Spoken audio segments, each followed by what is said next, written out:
La Universidad del Atlántico Medio se complace en presentarle en estos momentos el programa Aula Atlántica, con la conducción de Juan Manuel Chávez. Comenzamos.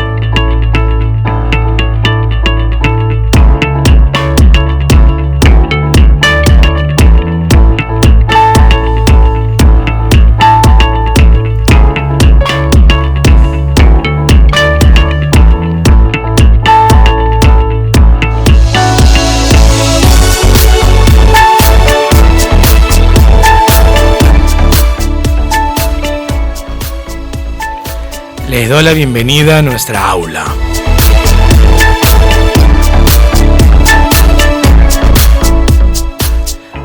Aula Atlántica.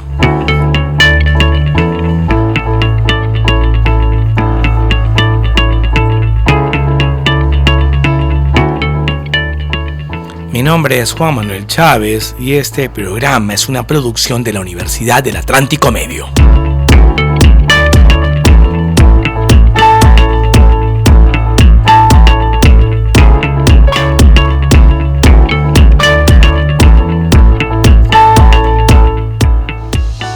Se acaba mayo, día de Canarias y mes de la madre y época de mi viaje a los orígenes. Estuve, querida audiencia, en Cusco, como se diría en quechua, según mis compatriotas, el mundo andino, y en la capital, Lima, durante una semana de reuniones universitarias con autoridades académicas, políticas y sociales del Perú.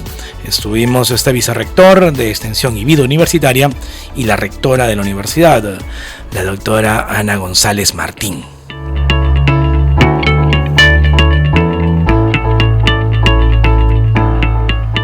Aula Atlántica no se detiene, estamos en la edición 33. Y en esta edición no tenemos a ningún docente para entrevistar.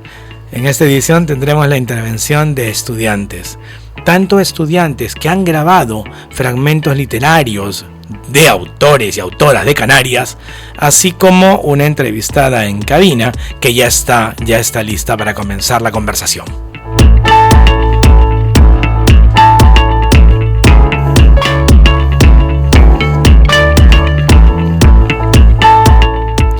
Dado que el semestre se acaba, el curso académico se acaba, Aula Atlántica también está dando el cierre de este periodo lectivo tan importante. Por supuesto, como cada semana, contamos con Manolo Santana detrás de los cristales, cuidando toda esta producción y velando por el mejor sonido posible. Y Carlota Santana detrás de las cámaras, que hay dos cámaras aquí.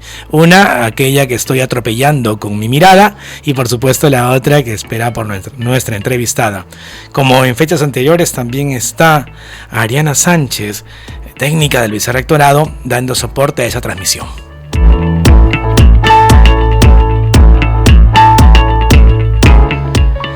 ¿A quién entrevistamos? Hoy a Daniela Osorio. Daniela, bienvenida. Voy a leer un poco tu biodata para que nos familiaricemos con todo lo que vienes haciendo. Daniela tiene 22 años y nació en Fuerteventura. Ella comenzó sus estudios universitarios cursando de forma simultánea psicología en nuestra universidad y filosofía en la UNED. Aunque más adelante decidió orientarse a la formación en criminología. Hubo un momento en el cual Daniela estudiaba simultáneamente las tres carreras. Daniela además estudia psicología de manera presencial en nuestra institución, de tal modo que este año se gradúa. ¿Es verdad, Daniela? Sí. ¡Qué bueno! Contarles que el deporte y las artes marciales son esenciales para Daniela. Ella se ha formado en karate desde los 11 años.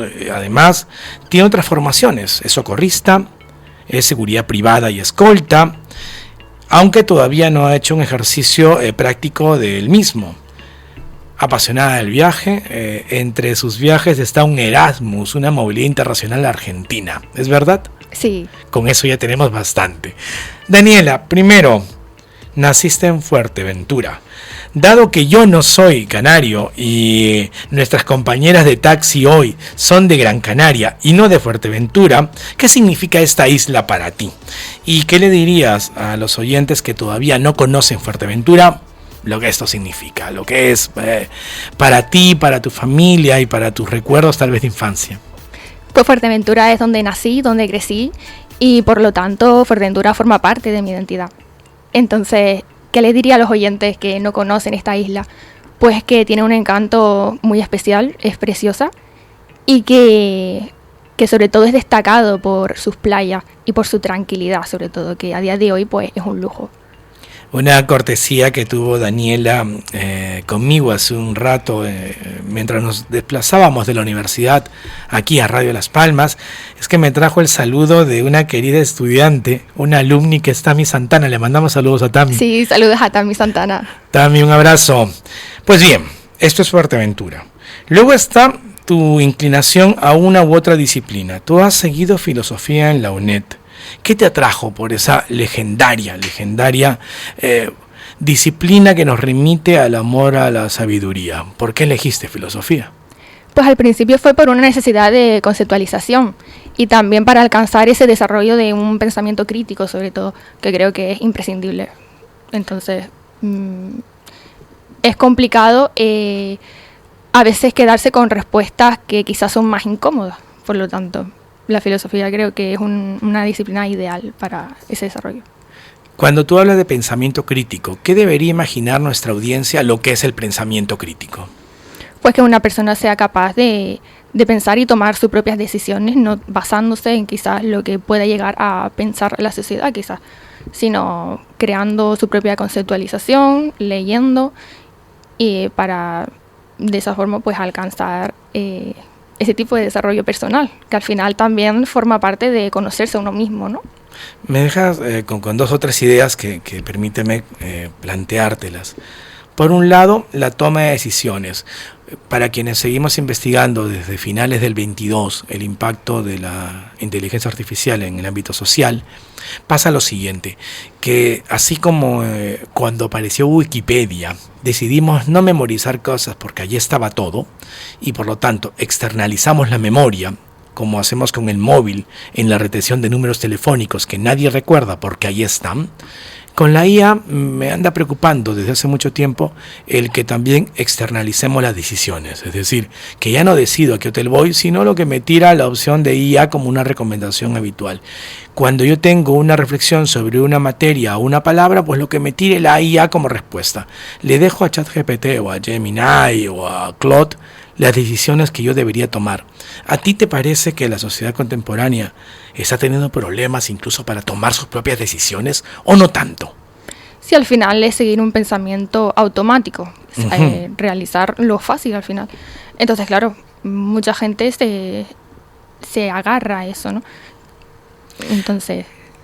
Y cuando tú hablabas hace un rato de la lectura y los libros, una sensación que tiene uno, eso es un comentario de viejuno, Daniela, permíteme la mención, es que leer parece no estar de moda, que ya las personas están declinando del disfrute de una página impresa, ya sea de una ficción literaria como un gran tratado de filosofía. ¿Quién está leyendo el banquete de Platón? ¿O quién está volviendo a Cicerón? ¿O incluso a Nietzsche o a Schopenhauer? ¿Cómo es su relación con la lectura? ¿Sí para ti era significativa? ¿Sigue siendo significativa? Sí, para mí siempre fue significativa. A día de hoy bien es cierto que no hago tantas lecturas quizás, pero sobre todo para mí fue muy importante, sobre todo a la hora de desarrollarme como persona. La filosofía y pues leer, ¿no? ¿Qué implica o qué significó para ti desarrollarte como persona teniendo al libro como aliado? Pues leer sobre todo distintas corrientes y de distintas disciplinas, es decir, por ejemplo, política, ética, tener un conjunto el cual pues pueda realizar tu propia conceptualización al final de las cosas y de la vida misma, que también es muy importante, y conocerse uno mismo en base un poco también a eso. Tu compatriota Fernando Savater, que no es mi compatriota, pero hemos leído tú y yo, tiene un libro encantador llamado Ética para Amador. dedicado a su hijo. Y en Ética para Amador, Sabater intenta explicarle lo que es la ética a un muchacho de 15 a 14 años. Y entonces, cuando te escucho hablar sobre ética y política, entiendo yo entonces que para ti sigue siendo relevante, como joven canaria que eres, pero como mujer en el mundo, que no dejemos de lado las reflexiones éticas de fondo para seguir forjando ciudadanía. Por supuesto, es imprescindible al final. Hemos hablado de literatura y yo voy a aprovechar que Carlota me ha hecho una mirada directa a la cámara que tengo al frente para contarle a la audiencia que estoy retomando mi lectura de Javier Marías. ¿Qué estoy leyendo ahora? Los enamoramientos. Los enamoramientos es una novela preciosa. Javier Marías hace algo que pocos autores hacen, es no ir deprisa, va despacio, convirtiendo el disfrute de la lectura en una experiencia de paladear las palabras, pero también los encuentros y los desencuentros de las personas. Como yo procuro hacer, querida audiencia, es revelarles o develarles cómo voy avanzando con un libro y otro. Y Javier Marías no tiene desperdicio. Continuamos, Daniela. Gracias. A ti. Tú estudias psicología, pero además te formas en criminología. ¿Qué es lo que se lleva, qué es lo que se estudia y se aprende en esta ciencia social tan multidisciplinaria? Bueno, pues en criminología se estudia el fenómeno criminal con toda su complejidad, ¿no? Es decir, se estudia el delito, el delincuente, la víctima, los mecanismos de control social incluso. Y bueno, como tú bien dices, es interdisciplinario, es decir, al final pues integra, ¿no?, todos esos conocimientos del delito, de la psicología, del derecho, de la medicina forense, entre otras, ¿no?, para al final tener ese conocimiento integral y no verlo como una anomalía aislada quizás, ¿no?, sino para poder actuar y prevenir sobre ese delito. Es diferente a la criminalística, entonces. Sí, la criminalística, para que se entienda, es aquel profesional que va en un escenario, por ejemplo, de un crimen, pues va a recoger las muestras más físicas, sobre todo, para que haya esto más visual, ¿no? ¿Qué te atrajo de una ciencia tan profunda, compleja, socialmente tan desafiante? ¿Cómo optaste por criminología? Viniendo de filosofía, además. Sí, bueno, al final también, más que la filosofía fue la psicología realmente, porque al final lo que es la mente humana, creo que no todo el mundo quizás puede llegar a ese tipo de mentes, ¿no? Ese lado más oscuro, como se dice. Me parece fascinante y al final muy humano, realmente, esta rama. La directora del Máster de Psicología Forense de la Universidad, nuestra colega Noelia Rodríguez Sobrino, doctora en Psicología, nos contaba alguna vez aquí en la radio que ella optó por esta rama del saber que tiene que ver con la psicología forense, por la curiosidad que también tú nos muestras, el intentar explorar qué hay en la mente para esa deriva hacia el mal.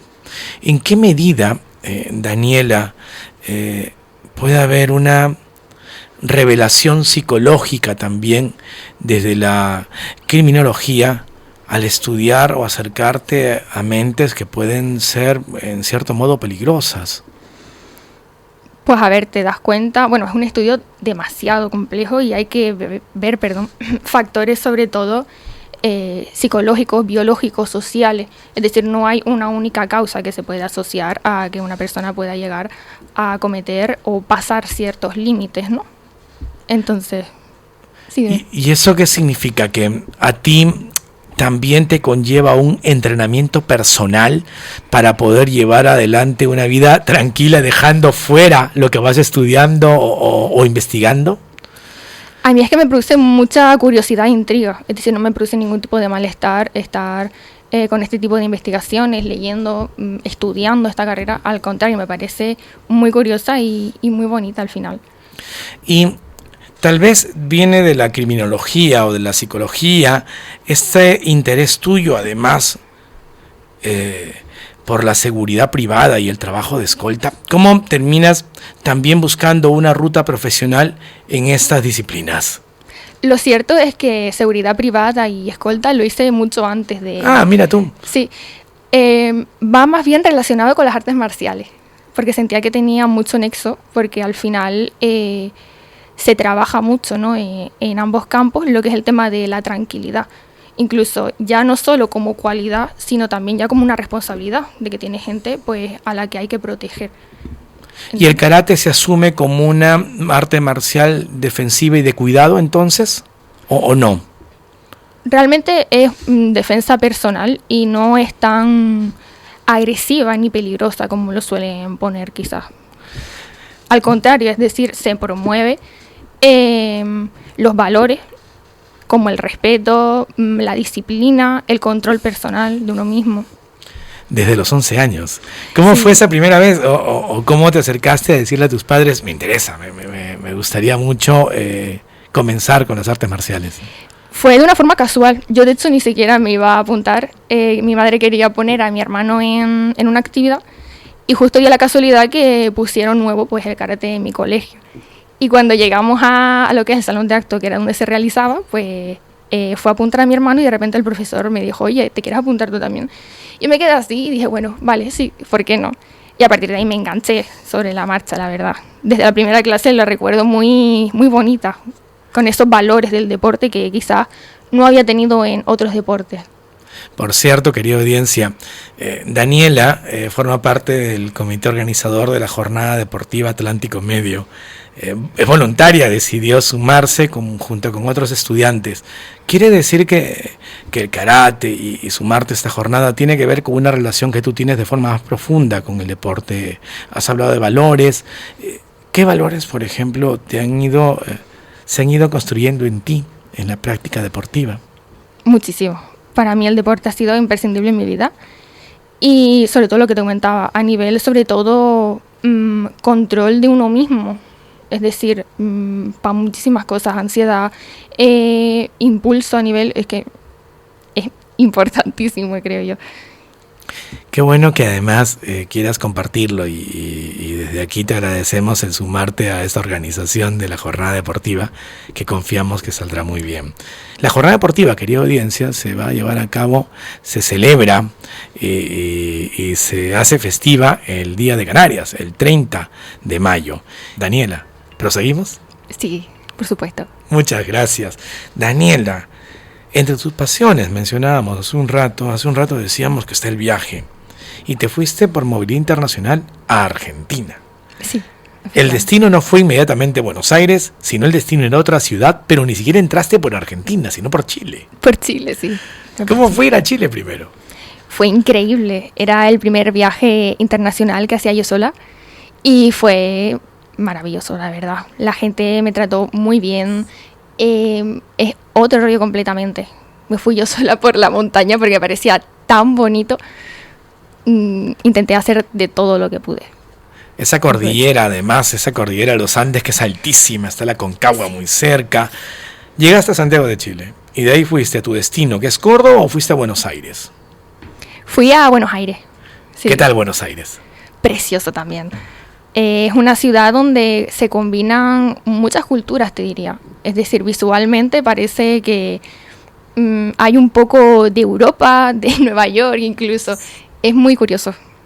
A mí, ustedes, querida audiencia, recordarán que en noviembre tuvimos que interrumpir una semana de programas porque justamente estuve en Buenos Aires dictando unas conferencias. Es una ciudad a la que yo vuelvo porque es una ciudad en la cual tú puedes levantarte a las 3 de la madrugada con ganas de helado y alguna heladería va a estar abierta. No obstante, el destino final era la Universidad Nacional de Córdoba, ¿es verdad? Sí, efectivamente. ¿Qué tal Córdoba como ciudad? Es una ciudad del interior, imagino que cerca a un río, es una ciudad que uno la tiene cariño por muchas razones. ¿Cómo te tocó a ti Córdoba? ¿Cómo anida en tu corazón Córdoba? Me lo llevo en el corazón completamente, la gente maravillosa y también lo que tú dices, ahí sobre todo se vive un entorno universitario muy curioso porque realmente casi toda la población es universitaria. Es decir, hay muchísimas actividades. Ellos, de hecho, los cordobeses son muy, muy famosos por su fiesta, por su alegría. Es una experiencia, la verdad, increíble. Lo volvería a repetir, sin duda. Por cierto, querida audiencia, ustedes recordarán que cuando los argentinos hablan de alguien de España le llaman gallegos. El gallego es el español, en la medida que la gran migración del siglo XX de España a Argentina se hizo desde Galicia. Cuando uno recorre Compostela, uno recorre territorios de Galicia, pues ahí está una historia de barcos que atraviesan el Atlántico. Y en Córdoba hay otro guiño a la cultura, porque tienen un acento muy diferente de lo que uno imagina de un argentino. Una cuestión muy curiosa, como bien nos iba mostrando Daniela, es que además ahí la lengua se transforma demasiado porque es un entorno muy juvenil. Recuerde, querida audiencia, que Córdoba es la ciudad donde comienza la gran reforma universitaria de América Latina, la de 1919, una ciudad visitada por Albert Einstein, Stefan Zweig, entre otras personalidades. ¿Cuánto tiempo te fuiste, Daniela? Me fui unos 5 o 6 meses por ahí, sí. Qué bonito. Una de las cosas que nos permitía tener a Daniela aquí en este programa de cierre de mayo es poder mostrarle a nuestra audiencia cómo puede haber esta curiosidad casi renacentista, como es el caso de Daniela, ir a la filosofía, a la criminología, ir a la seguridad personal o privada, ir a la psicología, por supuesto los viajes. Es una Leonardo da Vinci del siglo XXI, nuestra estudiante, que hace psicología. Sí. Psicología, 4º año. ¿Cuáles son estas grandes lecciones contigo misma y con la formación? ¿Qué va dejándote esta carrera que ya está casi en el cierre? Es muy buena pregunta. Es decir, es que tantas cosas no sabría ni qué decirte realmente. Que la psicología para mí al final es un sueño cumplido, es decir, es algo que siempre he querido. Al final yo creo que es esa adquisición de la objetividad, de entender al otro, que sobre todo quizás hoy en día no, con el tema de la individualización social quizás no está tan visto quizás, es decir, no se ve tanto. Entonces ponerse en el lugar del otro constantemente, entender cómo se siente, tenerlo en cuenta también. Y sobre todo también desde esa psicología criminal, ¿no? Es decir, no siempre una persona que es mala, pues no sé, al final es una persona igualmente. Qué bonito el poder llegar al final de esta conversación revalidando la dignidad de las personas y que en el ser humano que está al costado de nosotros es también un prójimo, de tal modo que no solo está próximo, sino también tiene una proximidad que puede tener cabida para la simpatía o cuanto menos la empatía, y si cabe ya entonces la tolerancia. ¿La psicología te ha transformado como ser humano? ¿Tú sientes que aquella Daniela que comenzó hace varios años ya definitivamente no es la misma que está terminando la carrera? Completamente. Al final es un desarrollo personal que hace cada uno para consigo mismo y para con la sociedad. Es decir, al final hay una concienciación importante y debería haber una. Sí. En este mundo donde estamos tan polarizados y donde los discursos del odio incluso se conviertan en eslóganes baratos, agresivos y violentos que siguen escupiéndose a la gente, ¿qué tan importante es la psicología puesta en el medio del debate social?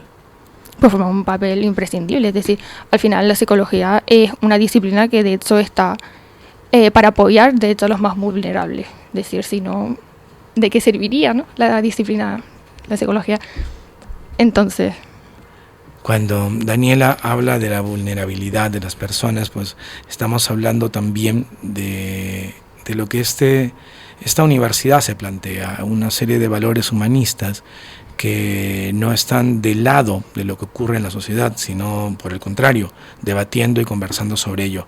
Daniela, esto ha sido también una experiencia de esta conversación, poder abordar varias aristas de tu formación y tu persona y poder llegar a esta conclusión tan alegre, feliz y necesaria como es la psicología en el corazón de lo social y la dignidad humana. Muchas gracias. Muchas gracias a ti, un placer estar aquí. Antes de irnos, ¿te gustaría que suene una canción? ¿Alguna banda que te gustaría escuchar en particular? A mí me gusta mucho la banda de Violadores del Verso, contando Vivir para contarlo. Muy bien, Manolo, nos vamos yendo y ponemos música. Sé que provoco morbo máximo cuando vuelvo al ejercicio con un clásico. Perdonen, querida audiencia, que interrumpe el cierre musical, pero ya estamos llegando al final del programa. Estamos en los últimos segundos. Hemos estado entonces hoy con Daniela Osorio, pero también en grabación con Eduardo García León, Carlos Santana Fernández y Pablo Hayek. ¿Quién se despide? Juan Manuel Chávez se despide de ustedes con la garantía de reencontrarnos la próxima semana, ya que nuestro objetivo, lo saben muy bien, es que estemos más cerca para llegar más lejos. Donde van triunfan, suena fantástico, mi nombre en la boca de un fan, si se oyen gritos...